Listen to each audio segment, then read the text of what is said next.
बिंदी तिलक। बिंदी बाल प्रदेश है सुहाती। बिंदी या तिलक केवल संप्रदाय की पहचान, धार्मिकता की छाप या ललाट की शोभा नहीं है, बल्कि सही अर्थ में यह है बुद्धि पूजा का प्रतीक।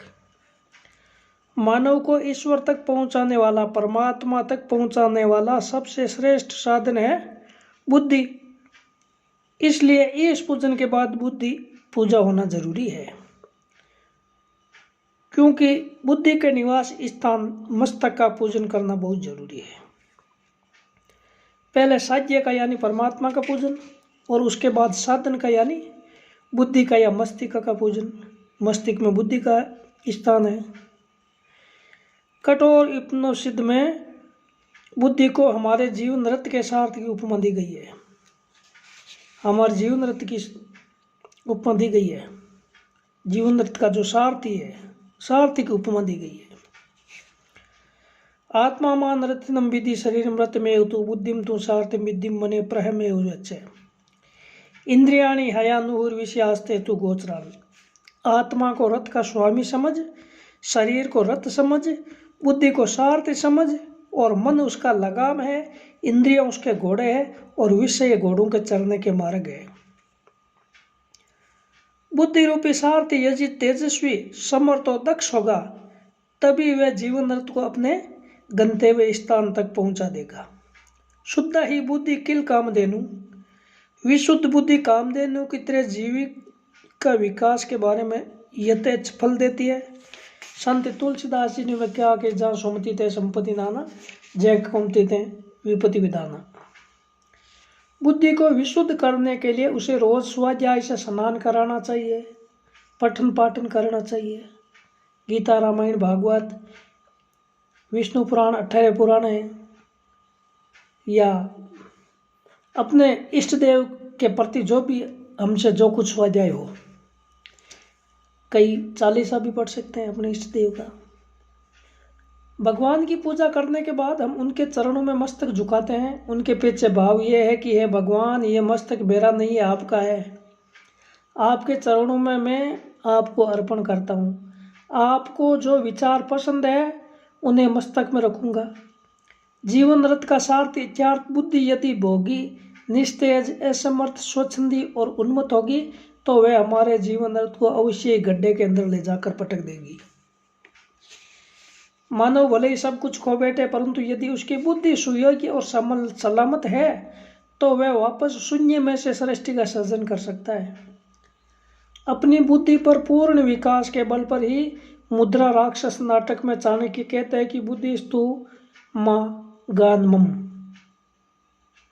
मानव को अपनी तथा दूसरों की बुद्धि पर विश्वास होना चाहिए, तभी उसे बुद्धिनिष्ठ मनुष्य कह सकते हैं। आज लोगों को दंड पर विश्वास है, वित्त पर विश्वास है, परंतु अपनी बुद्धि पर बिल्कुल भी विश्वास नहीं है।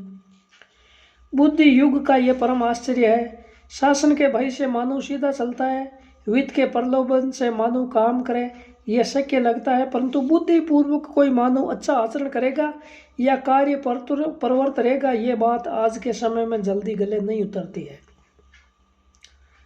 बुद्धिवादी वाद विवाद और चर्चाओं से ऊपर नहीं आते हैं। बुद्धिजीवी जीविका से आगे नहीं बढ़ते। जो श्रेष्ठ विचार बुद्धि में उतरे, उसे जीवन में आचरण में चरितार्थ करने का प्रयत्न करने वाले बुद्धिनिष्ठ लोग बहुत कम होते हैं। जो विचार शास्त्रीय दृष्टि से शुद्ध और श्रेष्ठ साबित हुए हों, उनके अनुकूल जीवन जीने की हिम्मत दिखाना ही सच्ची बुद्धि की पूजा है। श्रीमद आर्य शंकराचार्य जी और मंडन मिश्र का संवाद बुद्धि निष्ठापूर्वक आयोजित किया गया था। इसलिए वाद विवाद में पराभूत हो जाने पर मंडन मिश्र शंकराचार्य जी के शिष्य बने और उनके काम में जुड़ गए। चर्चा सिर्फ चर्चा के लिए ही नहीं, परंतु जीवन विकास के लिए होनी चाहिए। इस बात का यह ज्वलंत उदाहरण है।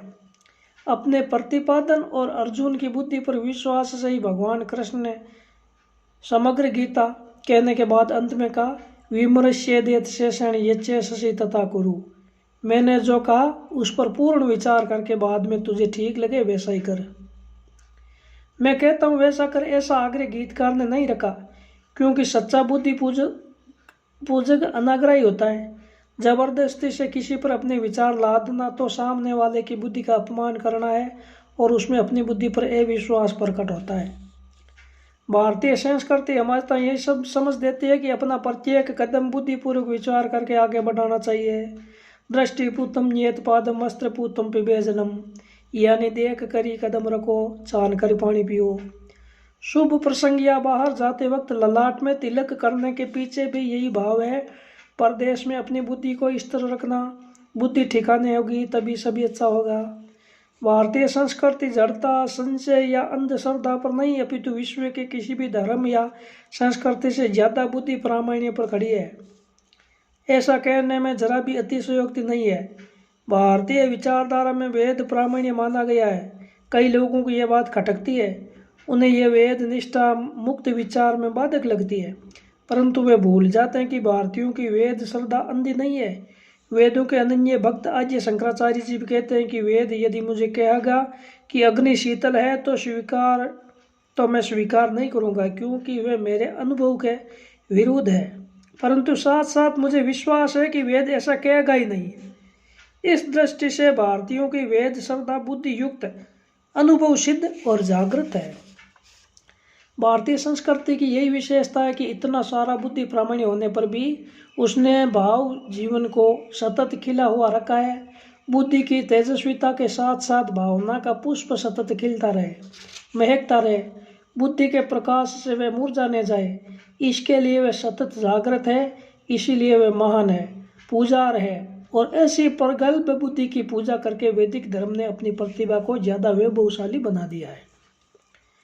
नभ के बाल प्रदेश में चमकते दो तिलक सूर्य और चंद्र यही बात अच्छी तरह समझाते हैं। दिन में आकाश और सूर्य रूपी तिलक चमकता है, जबकि निशा शशि रूपी तिलक से सोती है। सूर्य ज्ञान और बुद्धि का प्रतीक है, जबकि चंद्रमा भाव और मन का देवता है। जीवन में ज्ञान और भाव का समन्वय होना चाहिए। बुद्धि और मन दोनों योग्य ढंग से विकसित होना चाहिए। उसका यह कितना सुंदर सूचन है। ऋषियों और ज्ञानियों ने सूर्य को अपना आराध्य देव माना, जबकि कवि और भक्तों ने चंद्रमा को अपना आत्मीय माना। परंतु भारतीय संस्कृति की दृष्टि से सच्चा ऋषि श्रेष्ठ कवि होता ही है। ज्ञान और भाव एक ही जीवन में साथ में टिकाई हुई सच्चा महापुरुष। महर्षि कणु भी इसका उत्कृष्ट उदाहरण है। अनुपम ज्ञान के कारण जिन्हें वैदिक वांग्मय में उच्चतम स्थान मिला है। ऐसे महर्षि कण्व शकुंतला की विदाई प्रसंग के समय अतिशय भाव विभोर हुए हैं। इसका अति सुंदर भावपूर्ण चित्रण महाकवि कालिदास ने किया है। गीता ने भी ऐसे महापुरुषों को बुद्धा भाव समन्विता कहकर उसकी सराहना की है। बहन भाई को तिलक लगाती है, उसका भी एक अनोखा महत्व है। बहन द्वारा भाई के ललाट पर किया गया तिलक भाई को त्रिलोचन बनाता है। तीसरी आंख में काम दहन की शक्ति है।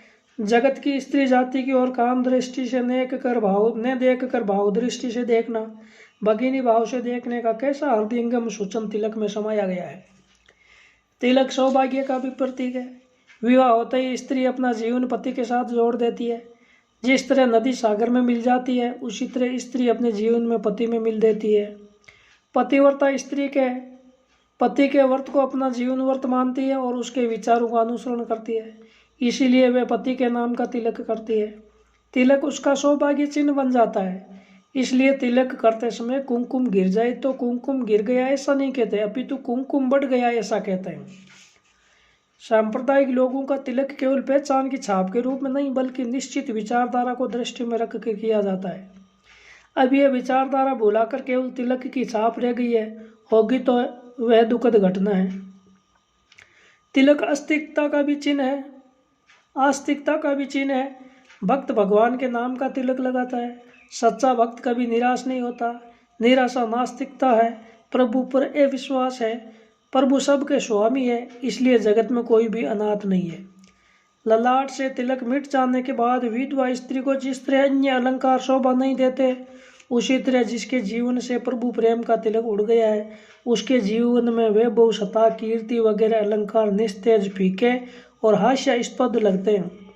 शायद इसीलिए हनुमान ने राम विहीन मोती की माला को स्वीकार नहीं किया होगा। हमारे जीवन में यह तिलक संपूर्णतः खिल उठे, ऐसी भगवान योगेश्वर के चरणों